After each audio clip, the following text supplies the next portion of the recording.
Hello and very welcome. In this module, we are going to talk about how to use behavioral modeling style of Verilog.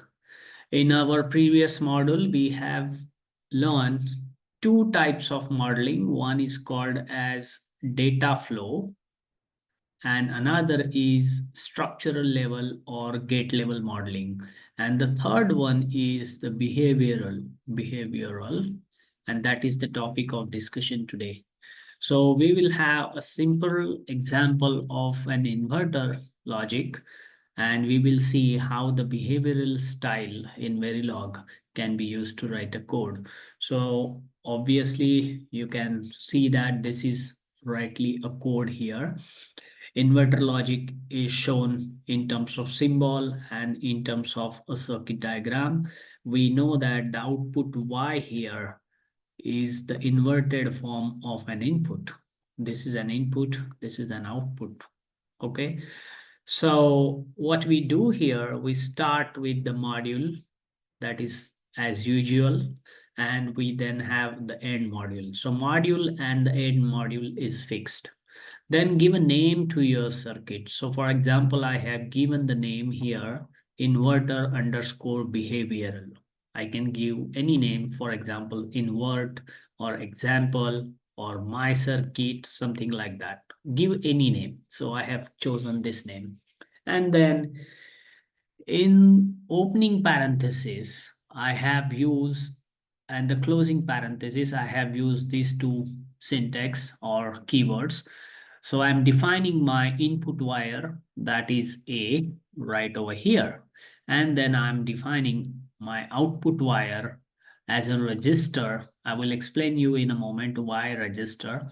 And here is a Y. I cannot define wire here because in the behavioral model, I will have to use the register Y as a register. I will tell you why in a moment. Is there any other way to write this section of the behavioral? Yes. So what you can do here, you have this module as usual right over here, and then I will write inverter underscore behavioral.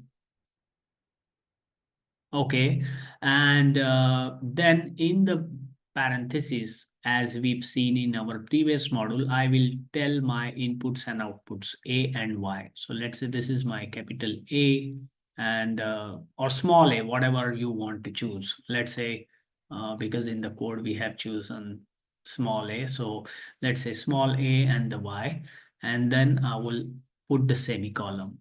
And then I would say this is my input uh, wire A.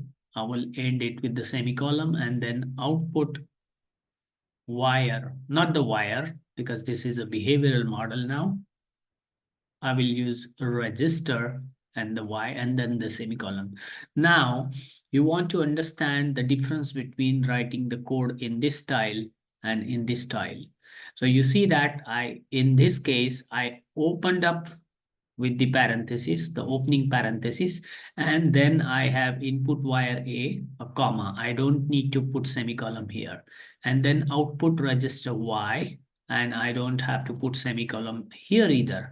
And then I close the bracket and then put a semicolon. So this is one way of writing the initial code. But in this case, as we did in our previous module, I say module, then my name of the module, then I get the inputs and outputs within the parentheses A comma Y, put the semicolon here, and then I say input wire A, have a semicolon, output register Y, have a semicolon, and the rest would be same in both cases.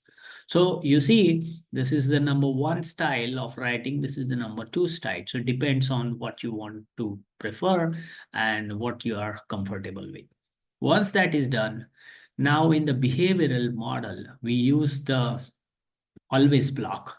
So the syntax for that, always at the rate, in the parenthesis, you put the star sign and then write begin. Once you write begin, you have to have end. And in between begin and end, you write y, which is a register, output register, that is equal to inversion, not operator here. This is a not operator or complement of A. Okay, so y will be assigned a value of A after complement, taking the complement. So if logic 0 is applied at the A, y will have 1. If logic 1 is applied at A, y will have logic 0.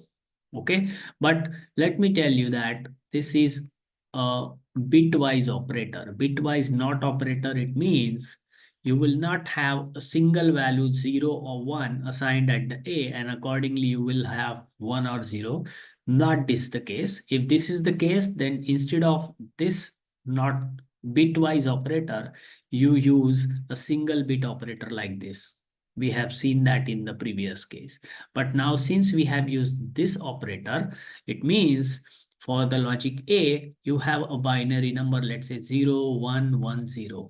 And Y as an output will be assigned the complement of each bit. That would be 1, 0, 0, 1. So that's the meaning of this operator.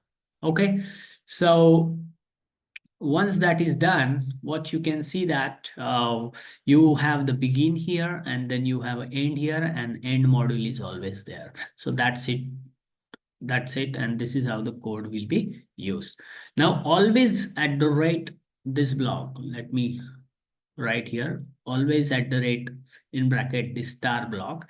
This block is triggered whenever there is a change in the input signals listed in the sensitivity list. So this is the sensitivity list, and this star sign indicates all of your input signals. So for example, your binary number is this one. Whenever there are changes here from this number to, let's say, 1110, so those changes are done. So this always block will be triggered accordingly.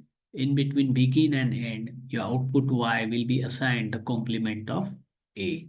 Okay. Now output Y, as I said, has been declared as a register type because it has been assigned a value inside this always block. Inside this always block between begin and the end.